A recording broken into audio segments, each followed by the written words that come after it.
Hello friends, ये welcome to simple law classes. यहाँ पे हम आज बात करने वाले AIB एग्ज़ाम रजिस्ट्रेशन के बारे में 2016 AIB एग्ज़ाम रजिस्ट्रेशन। ठीक है, तो पहले वाला पार्ट तो मैंने अपलोड कर दिया है। यहाँ पे ये सेकंड पार्ट है। लास्ट पार्ट में हम लोग ग्रेजुएशन स्ट्रीम तक आ गए थे। ठीक है, तो वहाँ पे मैंने आपको बताया था कि ग्रेजुएशन स्ट्रीम में आपको लिखना है कि आपने कौन से स्ट्रीम में आपको ग्रेजुएशन कंप्लीट किया है और LLB एडमिशन लेने के लिए आपने कौन सा स्ट्रीम मेंशन किया हुआ था। उसके नीचे आप देखेंगे तो हायर स्टडीज़ का भी ऑप्शन है, तो वो भी आप जो भी एप्लीकेबल आप मेंशन कर दीजिए। ठीक है, तो आगे हम लोग बात करेंगे एडमिशन ईयर।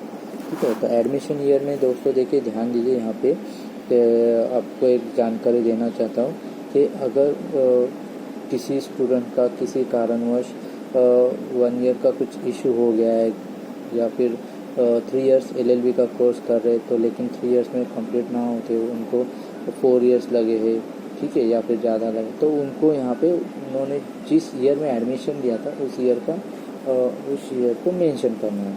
ठीक है, जैसे कि एक मिनट आपको बताता हूँ कि अगर समझो किसी ने 2017 में एडमिशन लिया होगा और उसका LLB अभी पास आउट हुआ होगा, तो वो उसमें लिखेगा एडमिशन ईयर में लिखेगा 2017 और पास आउट ईयर जो है 2021 आएगा।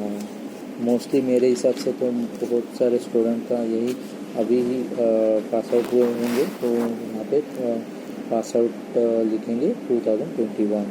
ठीक है, और एक दोस्तों यहाँ पे देखिए, इसमें लिखा है एनरोलमेंट नंबर।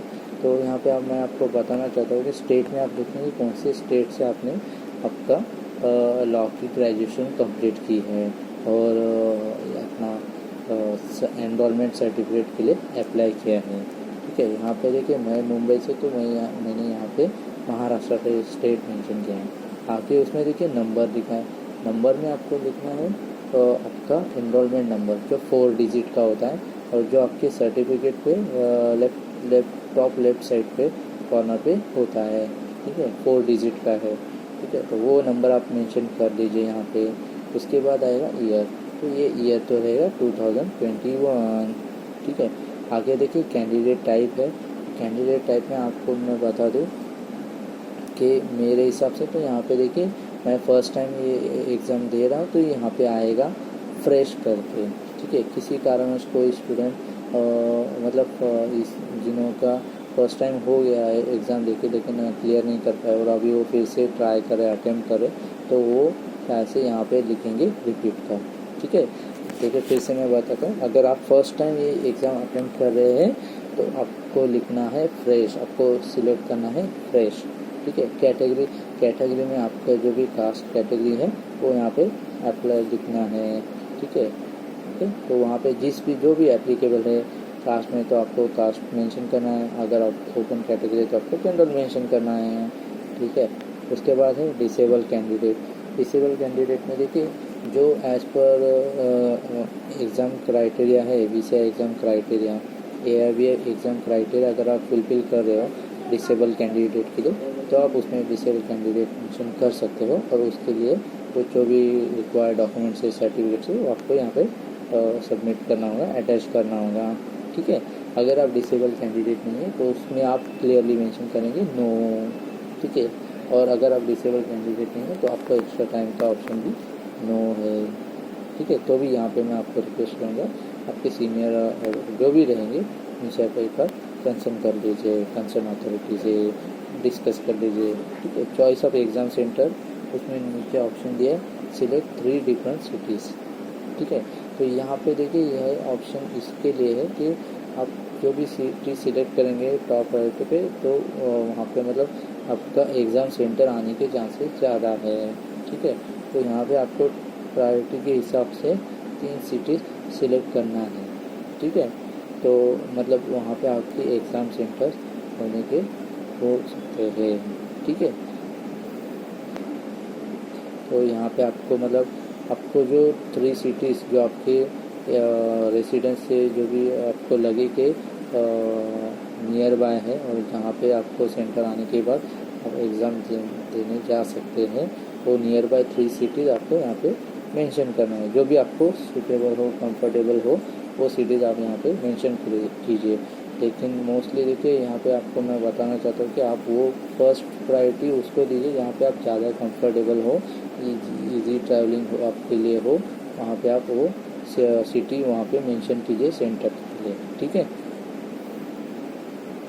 तो उसके बाद है choice of question paper language. यहाँ पे आप लिखेंगे इंग्लिश लैंग्वेज या फिर आपको जो भी अदर लैंग्वेज में अगर आपको एग्ज़ाम देना है, ठीक है। मैं यहाँ पे मतलब मैंने सिलेक्ट किया इंग्लिश लैंग्वेज क्योंकि मैं इंग्लिश लैंग्वेज में एग्ज़ाम देना चाहता हूँ। अगर आप कोई और भाषा में एग्ज़ाम देना चाहते हैं, क्वेश्चन पेपर आना चाहते हैं, तो आप उसमें मेंशन कर सकते हैं हिंदी है और कोई रीजनल लैंग्वेज आपको उसमें जो मेंशन किया हुआ है उसमें अगर आप एग्ज़ाम देना चाहते हैं तो वैसे आप वहाँ पे मेंशन कर दीजिए, ठीक है। इसके बाद देखिए यहाँ पे हम लोग को कुछ अभी डॉक्यूमेंट्स अपलोड करने हैं, जो है एनरोलमेंट सर्टिफिकेट, ठीक है, फ़ोटो, सिग्नेचर और फ़ोटो आईडी। देखिए यहाँ पे अगर आपको एडवोकेट आईडी कार्ड नहीं मिला है, हाँ अभी तक, लेकिन आपको एनरोलमेंट सर्टिफिकेट मिला है ऑनलाइन कॉपी, ठीक है, और एडवोकेट आईडी कार्ड अभी तक प्रोसेस में है, तो और आपके पास हार्ड कॉपी अभी तक आई नहीं है तो यहाँ पे आप अपलोड नहीं कर सकते। तो उसकी जगह पे आप आधार कार्ड का ऑप्शन आप सिलेक्ट कर सकते हैं, अपलोड कर सकते हैं। लेकिन यहाँ पे दोस्तों मेरी खुद से मतलब एक आपको रिक्वेस्ट है कि आप कृपया इसके लिए आप कंसर्न अथॉरिटी से एक बार कंफर्म कर लीजिए कि अगर एडवोकेट आईडी कार्ड अभी तक नहीं मिला है लेकिन एनरोलमेंट सर्टिफिकेट आपका ऑनलाइन कॉपी आपके पास अवेलेबल है, हाँ, और क्या आप इसमें फ़ोटो आईडी के ऑप्शन के यहाँ पे आधार कार्ड अपलोड कर सकते हैं क्या, ये डाउट जो है एक बार प्लीज़ मैं रिक्वेस्ट कर रहा हूँ आपके जो भी कंसर्न अथॉरिटी है जो है उनसे एक बार कंफर्म कर लीजिए। आपको जो लग रहा है कि प्रॉपर इसमें करेक्ट इन्फॉर्मेशन दे सके उनसे आप कंफर्म कर लीजिए, ठीक है।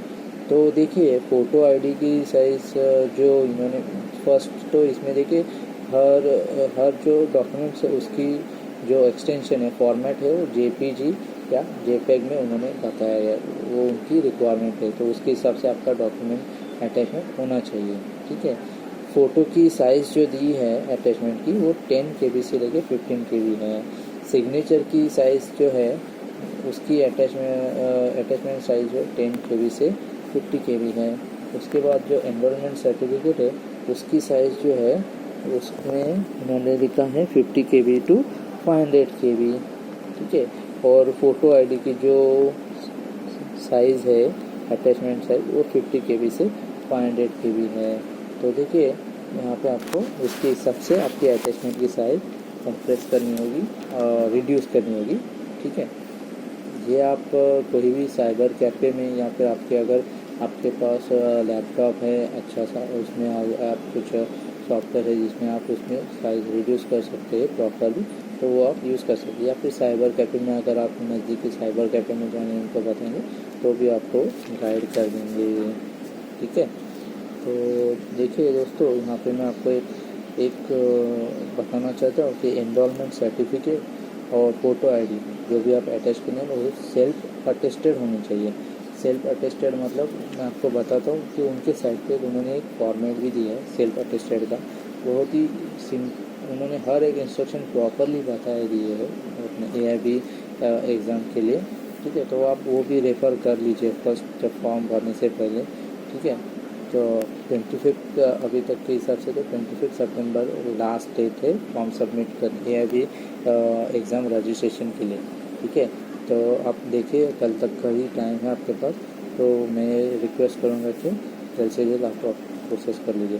तो सेल्फ अटेस्टेड करने के लिए उन्होंने देखिए कैसे बताया है कि कोई भी ये 2 डॉक्यूमेंट में जो आप करोगे सेल्फ अटेस्टेड, तो पहले उसमें लिखिए एक आपको लिखना है सेल्फ अटेस्टेड, फिर उसके नीचे आपको आपका साइन करना है, फिर उसके नीचे आपको डेट मेंशन करना है। अगर मैंने आज कर रहा हूँ तो मैं उसमें लिख रहा हूँ 24 सितंबर SEPT, ठीक है, सितंबर पूरा ना लिखते हुए SEPT लिखा है मैंने, और 2021 ये डेट डाल के और नीचे नाम लिखना है। ठीक है, फिर से एक बार बता देता हूँ। पहले आपको सेल्फ अटेस्टेड लिखना है, फिर आपको साइन करना है, फिर आपको लिखना है 20 जो भी डेट आप है वो डालना है। तो मैंने ये किया है 24 THO लिखा और 24 SEPT 2021 करके डेट डालना है और नीचे अपना नाम डालना है। ठीक है, ये हो गया सेल्फ अटेस्टेड के लिए उन्होंने जो बताया था उसके हिसाब से। ठीक है, तो यहाँ पे फिर से मैं आपको रिक्वेस्ट करूँगा कि ये इसके लिए भी आप कंसर्न अथॉरिटी से एक बार वेरीफाई कर लीजिए, कंफर्म कीजिए, या साइट पे आपके जो भी इंस्ट्रक्शन है उसको एक बार गो थ्रू कीजिए, उसको रीड कीजिए, प्रॉपरली अंडरस्टैंड कीजिए। और कुछ डाउट हो जो जिन्होंने प्रीवियसली कोई किसी ने फॉर्म फिलअप किया होगा उनसे भी आप एक बार कंफर्म कर लीजिए। ये मेरी आपको रिक्वेस्ट है। ठीक है, ये सब मैंने आपको बता दिया है कैसे AIB एग्ज़ाम फॉर्म फिलअप करते हैं। ठीक है, और कुछ डाउट है दोस्तों या फिर कुछ बताना है तो आप कृपया मुझे कमेंट्स में बता दीजिए। ये जो एनरोलमेंट नंबर होता है ना दोस्तों, मैं आपको बताना चाहता हूँ कि आपका एनरोलमेंट सर्टिफिकेट होता है, ठीक है, उसके लेफ़्ट साइड में टॉप कॉर्नर पे होता है। ठीक है, तो आपको इजीली मिल जाएगा।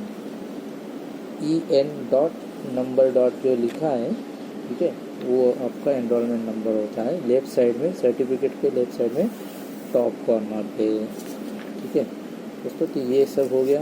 आपको अगर कुछ भी डाउट है इसके बारे में तो मुझे कमेंट करके बता दीजिए। ठीक है, और मैं आपसे रिक्वेस्ट करूँगा कि आप टाइम वेस्ट ना करते हुए जल्दी से जल्दी फॉर्म को फिलअप कर लीजिए। हाँ एक दोस्तों, इसमें जो आप फॉर्म फिलअप कर रहे हो तो ध्यान दीजिए कि इसका रेफरेंस नंबर जो भी है, हाँ, वो आप आपके इसमें रिकॉर्ड के लिए आपके पास रखिए।